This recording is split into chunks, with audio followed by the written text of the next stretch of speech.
It's always been a genre that we've really wanted to explore. I mean, as a company, we had all these different genres that we've loved to play in the past. You know, we have Hearthstone, a new game that came out recently. It's a card game that we've loved to play, so you know, that kind of genre. So FPSs have been sort of on our mind for a while. So in some sense, we've kind of always been wanting to do this. So you know, Overwatch has been in development for, let's see, how long has it been now? About 2 years-ish. So about then is about when we started.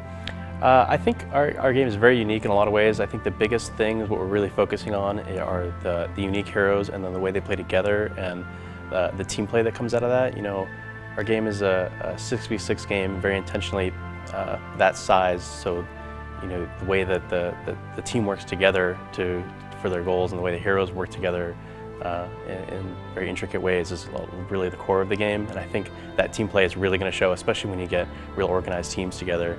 You know, at an event like this, you have the most organized teams ever, so that's when it'll really show. But even we found, like, if you just jump in the game, because of a lot of the way the heroes work and the way they work together sort of naturally, the game just has a very unique feel to it and flows very well. I mean, we're always modifying our plans all the time. I mean, you start off with a goal, and you know, you want to make sure that you kind of maintain that vision, and I think we've done a great job with that. But we're taking feedback from the community constantly. For example, the hot topic that came out pretty soon after we announced was if there was going to be a field of view slider, so you can more modify the way, you know, the game looks. And we didn't initially have that because we didn't really feel like that was a super important thing at first, but the community was definitely very vocal on that, so we put that in pretty quickly. So we're very responsive to feedback, and we're watching it all the time. So in a lot of ways, they are influencing our design as we go. Yeah. Right. It kind of comes from everywhere. We have some characters that were developed sort of initially just like as a really mechanically kind of game design standpoint. So for example, a character like Farah with her rocket launcher was very much from the ground up or from the bottom up, where we were like, okay, we really want a rocket launcher character. What goes well with that? Well, getting up above people is really great with a rocket launcher. So, you know, she has a built-in jetpack and things like that. And then we started with a really rough prototype, and then we kind of took it to art and story and, like, you know, what do you think about this character? What could it be? Now that's like one character, but then you have a character like Winston who was like the exact opposite, where it was like, he was just drawn, and you know, we have an amazing lead concept artist, Arnold Sang, and he drew this character, and we're just like, okay, that's amazing. We got to put that in somehow. So, you know, we at that point we're like, okay, well, what could he do? You know, what do you expect him to do? What fits with our game? What do we need right now? So it kind of almost went top down that way. And then we have kind of the new thing that's coming out with some characters now, where, as more and more writing and the backstory comes out of our whole world. You have a character like Soldier 76 that actually came out of the story and wasn't even drawn or designed first, and it was like, oh, he's such an awesome character for the story, we got to put him in. And then at that point we get concept art, and you know, from game design side we try to figure out what he can do for the game. So it's really from everywhere. It's a great process, and I think it really helps and shows in the game in the end of the day.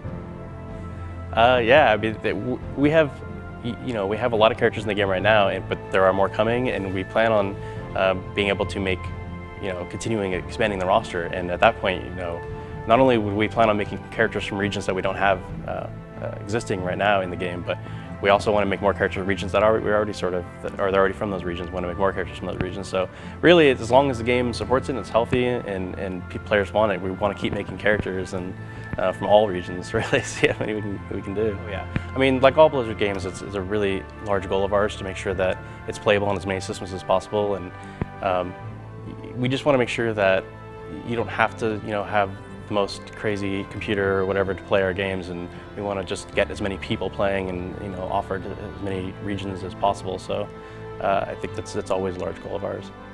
He actually took quite a while, and it's different. A lot of characters have different challenges. Sometimes we have larger artistic challenges, but for Roadhog, for example, it was doing that kind of the hook in first-person shooter was actually pretty difficult, because there's a lot of you know, hitbox issues, and you have to make sure it's very accurate and feels fair to both sides, and the way you're forcibly moving people. And there ended up being quite a lot of back and forth there. So a character like that, it will end up taking a lot longer. So it's a little bit variable, but I would say between like from like starting to work on it to finish takes like a month to 3 months, something like that, maybe.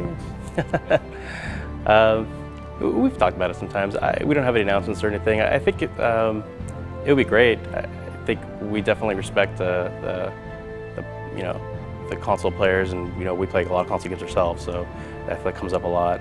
I think right now we're really just kind of focused on the PC game we're trying to get out. So we'll see.